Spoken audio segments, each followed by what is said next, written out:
Good morning everyone. तो मैं रविंद्र कुमार। आज हम लोग कुछ प्रीवियस ईयर्स का क्वेश्चंस देखते हैं। पिछला वीडियोस में हम लोग देखे थे 2020 का कुछ क्वेश्चन। अभी हम लोग देख रहे हैं क्वेश्चन प्रीवियस ईयर्स का। आज जो चैप्टर हम लोग डिस्कस करेंगे रिवीजन में वो है हम लोगों का chapter 1 that is C++ revision tour. इसके पहले वाले में भी इसी का हम लोग डिस्कस किए थे।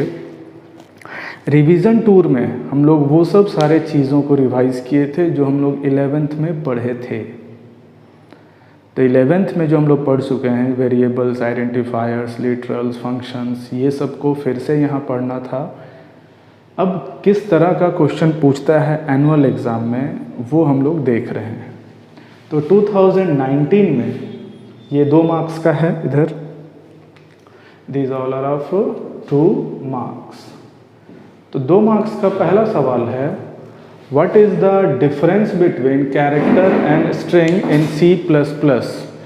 C++ में कैरेक्टर कांस्टेंट और स्ट्रिंग कांस्टेंट में क्या डिफरेंसेस है। देखिए हम लोग जब देखे थे टाइप्स ऑफ वेरिएबल्स या टाइप्स ऑफ जो कांस्टेंट्स था, तो कैरेक्टर जो कांस्टेंट होगा वो सिंगल कोट में लिखाएगा। इसका हम आंसर बता रहे हैं, सिंगल कोट में लिखाएगा। और जो स्ट्रिंग कांस्टेंट होगा ये क्या है मेरा कैरेक्टर कांस्टेंट, और इधर लिख रहे हैं हम लोग स्ट्रिंग कांस्टेंट। इसको जो लिखते हैं वो डबल कोट में लिखेंगे। Character constant is written using single quote and string constant is written using double quote. दूसरा डिफरेंस क्या है, इसका जो साइज होगा, ये जो साइज है मेमोरी में ये कितना बाइट जगह लेगा, तो इसका जो साइज़ हम लोग कैलकुलेट कर रहे हैं वो आएगा अभी फ़िलहाल 1 बाइट, एक कैरेक्टर है। लेकिन इसके अंदर ये देगा 2 बाइट। 2 बाइट क्यों दे दिया, क्योंकि एक इसमें automatic null character is added. इसमें एक साइज़ एक्स्ट्रा दिखाएगा जो कि नल होगा, जिसको यहाँ डिनोट किया जाता है /0।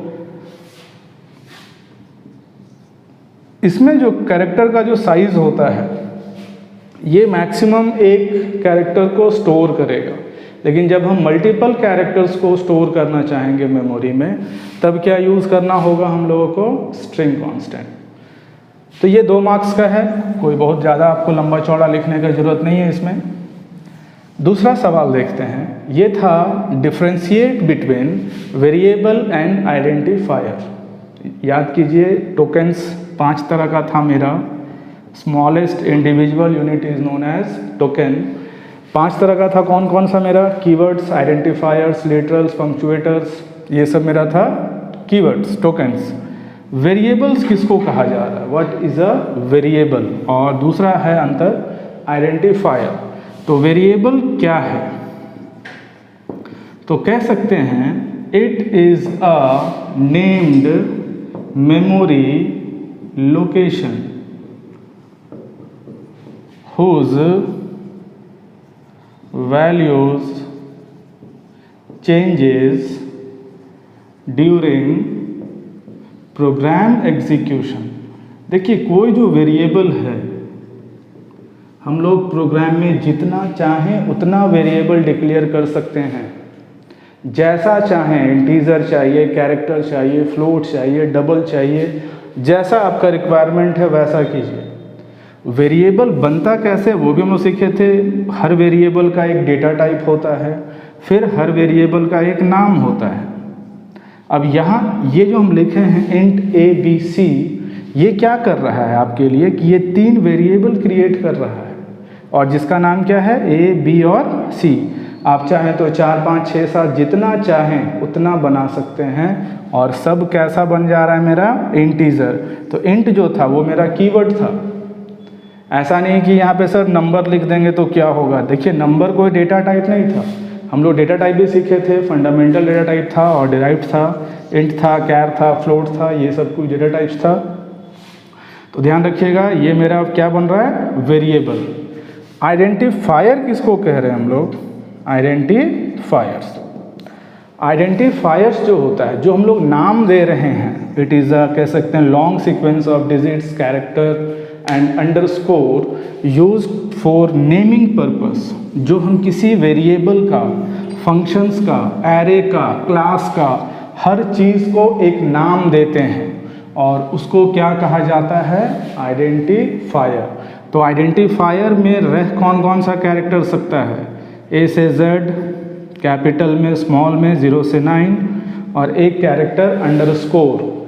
Name must not start with digit, starting letter क्या नहीं होना चाहिए, डिजिट नहीं होना चाहिए।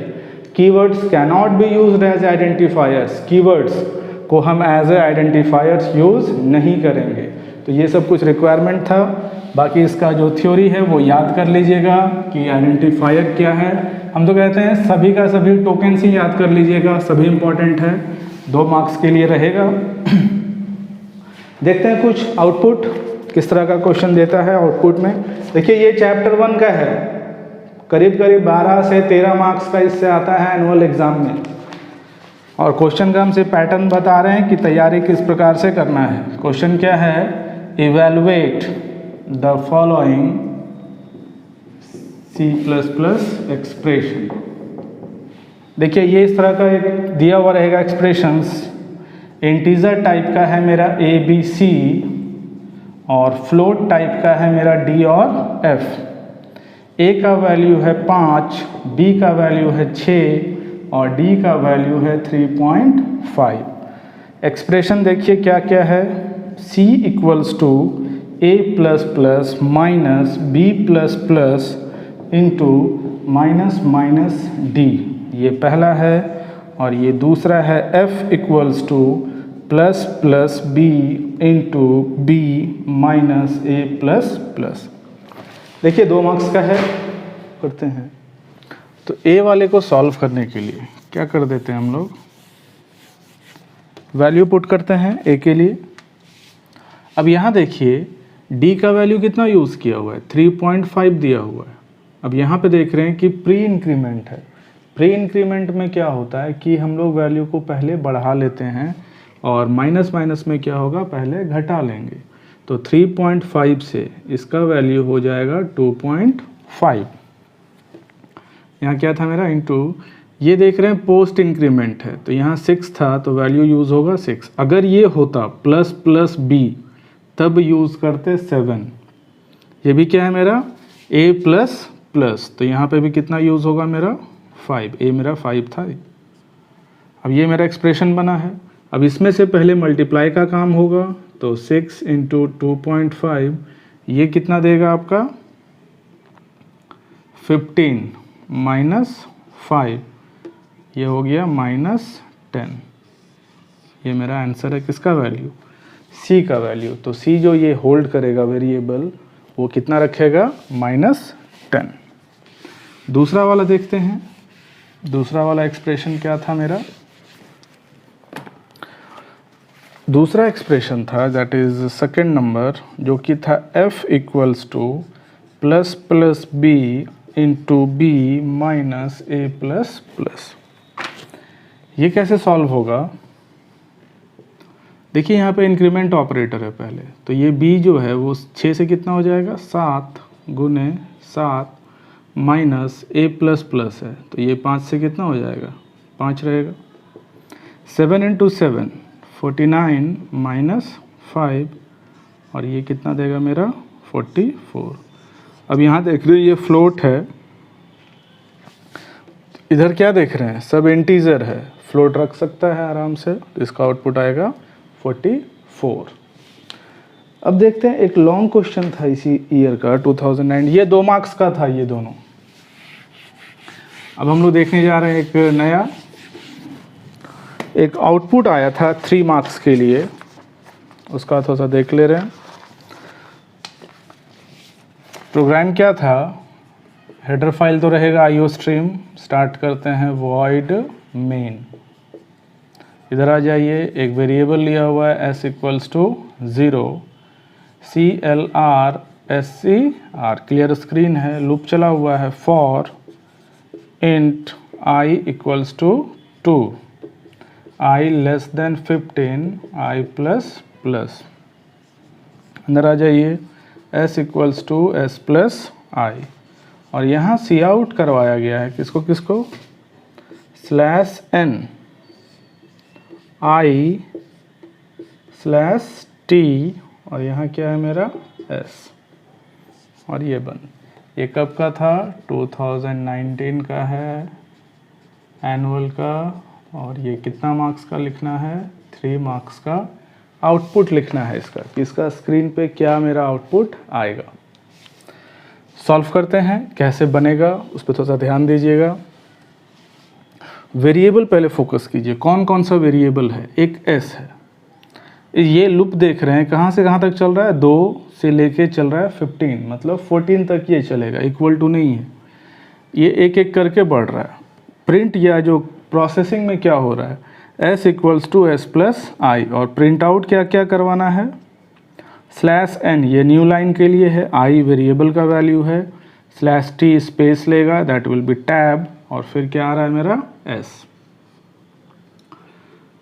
अब इसका आउटपुट क्या होगा, इधर कैलकुलेट करते हैं हम लोग, s equals to s plus I देखेंगे, और ये मेरा आउटपुट चाहिए स्लैश n के साथ। सबसे पहले i का वैल्यू कितना है मेरा 2 है, पहला बार में i कितना था 2, ये कहाँ आएगा, यहाँ पे चेक होने के लिए आएगा, तो 2 लेस देन 15 है, सही है। अब ये कहाँ आएगा, अंदर में आएगा, और s का वैल्यू कितना था 0, और i का वैल्यू कितना था मेरा 2, तो 0 प्लस 2 s का वैल्यू कितना हो गया है 2।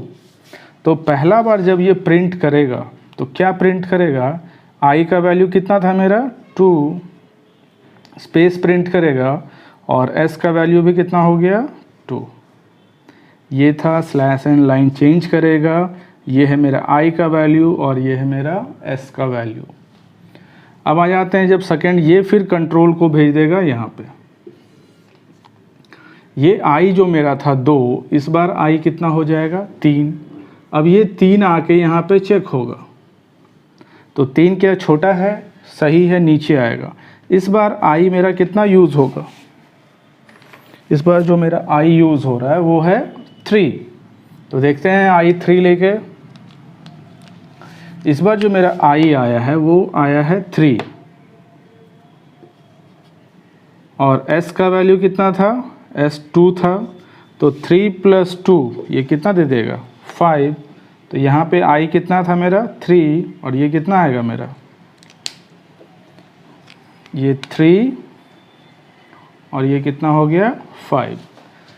नेक्स्ट टाइम फिर से इस बार i कितना हो जाएगा 4, और ये कितना हो जाएगा, i कितना था 5 प्लस 4 ये दे देगा 9, फिर ये 5 9 5 14, ये ऐसा कब तक या कितना दूर तक आएगा, ये आएगा आपका 2 3 4 से लेके कहाँ तक आएगा, ये 14 तक, और इधर जब जोड़ते हुए आइएगा तो शायद 104 तक आएगा।